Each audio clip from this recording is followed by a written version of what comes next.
Welcome to r/EntitledPeople, where this entitled stranger on the internet gets furious at OP during Reddit Secret Santa. They are angry that OP hasn't spent enough money on them and hasn't thought of a more thoughtful gift, despite the fact that OP spent a lot of time thinking about the gift and has spent a lot of money on them. Secret Santa. This seemed like an appropriate place to post this. Signed up for Reddit gifts again this year. Spent weeks trying to find a gift for my giftee. I wanted to get something that they listed in their interests, and they had a lot of interests. Narrowed it down to over 100 different gifts, but I couldn't narrow it down anymore, so I opted to send them a gift card instead.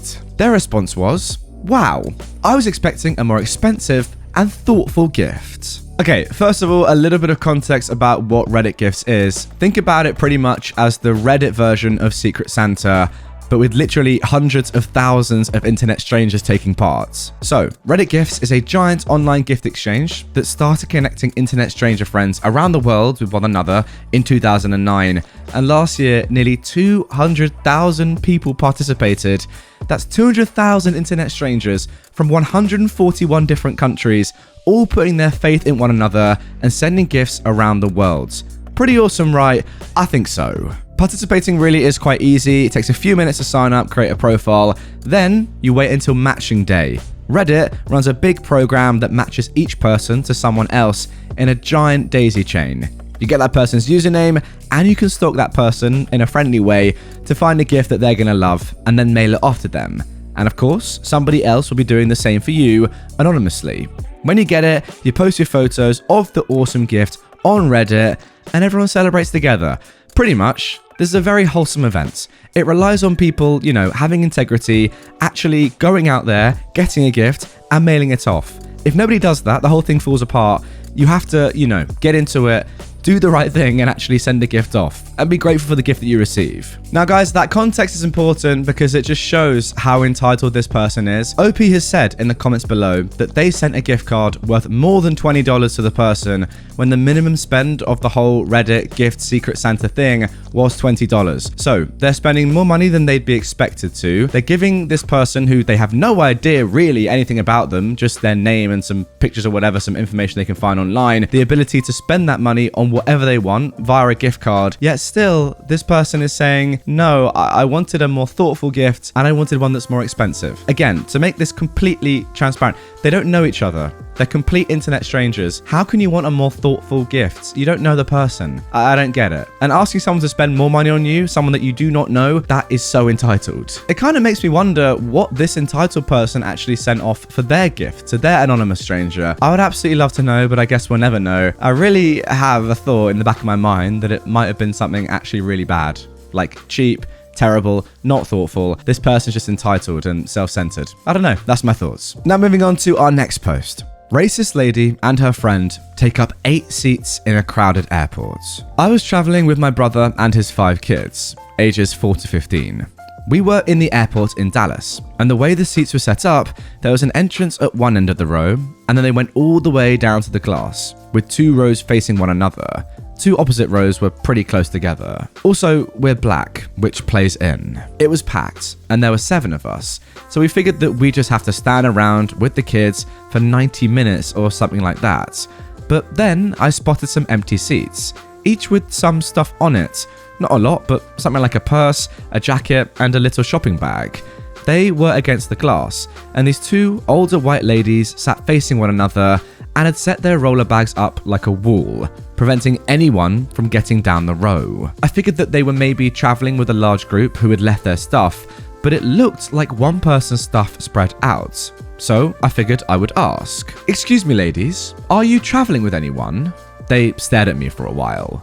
"Why?" one of them finally asked. "I'm wondering if those items belong to you or to your traveling companions." They looked at one another, and finally one said, "No, those are our things. Do you mind if I move them so we can sit down?" Long pause. Finally, not looking at me, they say, "We put them there." "Yes, Mom, I'm sure you did. I'm not asking if you put them there. I'm asking you if I could move it so my family could sit down." Finally, one of them gets up in a huff and a scowl and gathers all their stuff and puts it on the seats next to them and says, "I don't know why you're making an old woman get up like this. You think I've got energy for this?" I told you I would move it for you. Then she immediately snapped. I don't need you touching my things. Excuse me, Mom? You don't need a what touching your things? I said I don't need you touching my things. No, you said you don't need a something touching your things. What don't you need? You! Still not looking at me. I paused and then said, did you mean you don't need a n? At this point, she wasn't responding. I counted out the seats and the kids all sat down with their bags on the floor. It was still my brother and me, and they had 2 seats with their stuff. I'll need that one too, I said, as I pointed to her seats. More huffing, but no more smack from her. I sat my big black self down right next to hers and put my bag on the floor.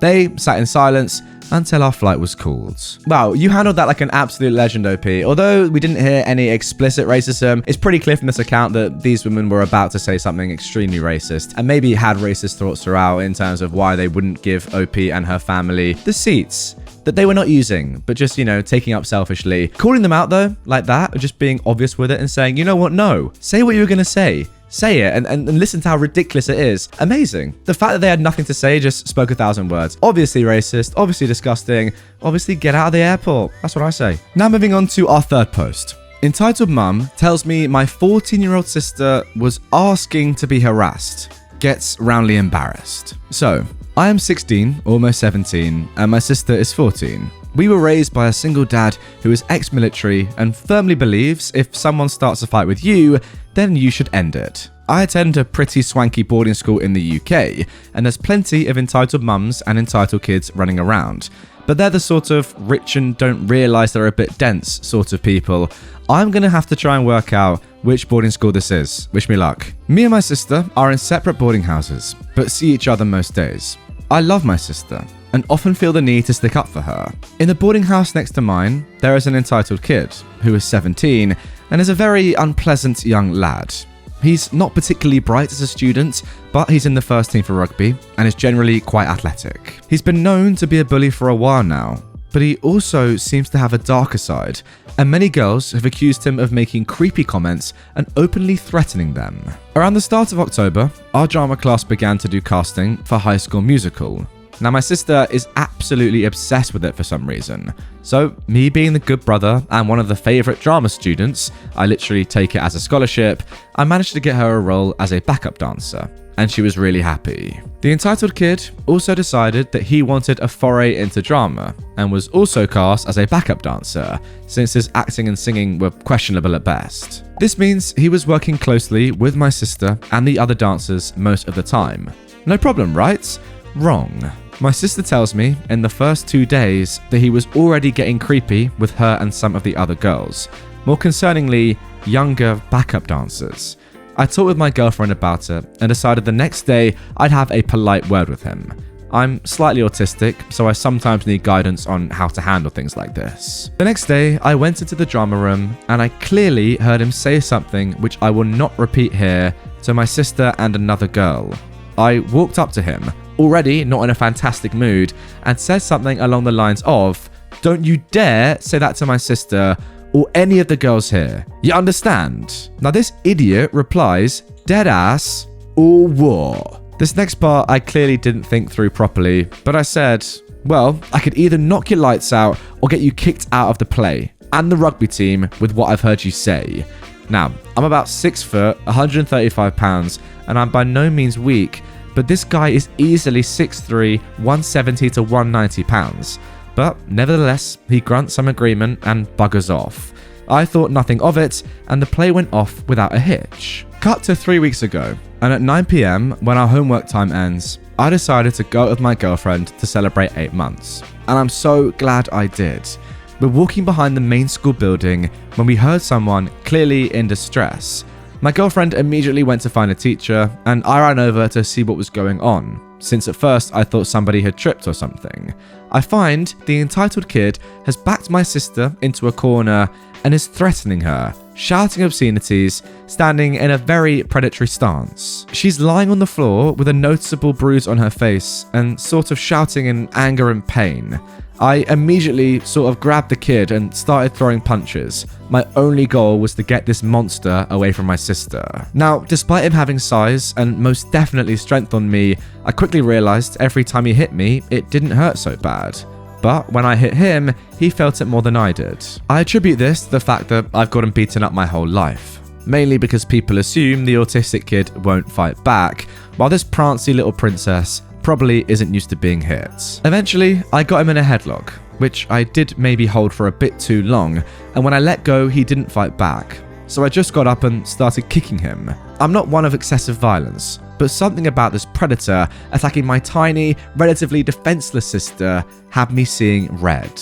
Yeah, mate, I'm not surprised. Of course, in a case of very bad timing, my girlfriend shows up with the teacher just as the entitled kid starts to get the poop kicked out of him by me.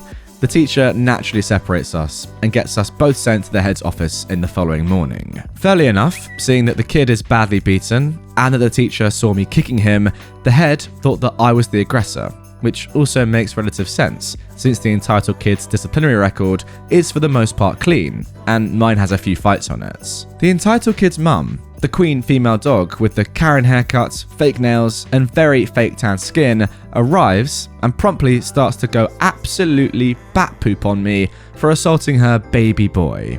I once again did myself zero favours by bellowing back just as loud about what a POS her child is, all in front of the head. I couldn't care less either. As far as I'm concerned, the entitled kid was about to assault my sister, and this dog was defending him. At this point, I was beginning to think that I could be in big trouble. Fights aren't something my school appreciate, and I could maybe even face expulsion. That is, until my girlfriend and sister show up, having asked the head to hear their side of the story, claiming to have proof. It turns out that my sister, the clever one that she is, had started recording on her phone while it was in her pocket when the entitled kid approached her. I mean, what a genius. The video lasted 7 minutes roughly and was full of the entitled kid threatening to assault her, saying how she should fight back, etc., and it ended after the teacher showed up. At this point, the headmaster decides that our parents will meet with him about the entitled kid's behaviour and mine. My dad told me that the entitled mum basically called me a menace to society, along with saying that I should be kept away from the normal kids. Alright lady, I'm autistic, not psychotic. My dad, infuriated, said, well at least I didn't raise a paedophile. Amid their bickering, the head showed them the video, or better, a black screen and some audio. The entitled mum then tried justifying her son's words by saying, well, your daughter was asking for it, talking to my son like that. I'm surprised my father didn't cave her skull in for that remark. In the end, the kid was expelled, after some other girls also told the head some of the unsavoury things that he'd said and done to them. His mother has also been permanently removed from school grounds. She was a careers advisor, apparently. My dad is proud of me, and my sister got pizza and will get a new computer for her bravery. She responded to all his creepy comments very insultingly. How brave of her. I should also mention that the entitled kid's dad is a charming fellow, also ex-military, and was shocked to his core by both his son's actions and his wife's response to the video.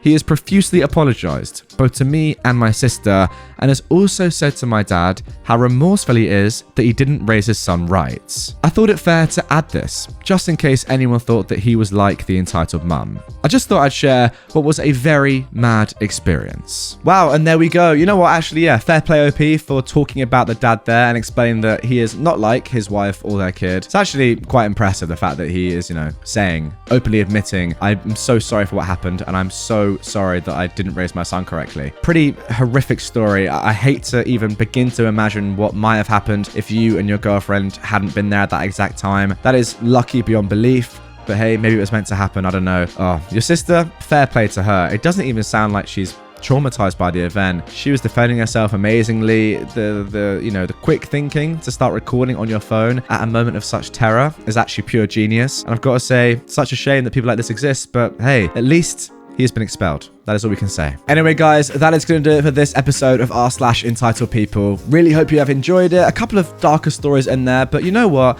Sometimes it's important to talk about stuff like that. If you are new to the channel and you want to see more from me right away, check out this video on screen and subscribe for daily, double daily Reddit content throughout the month of December.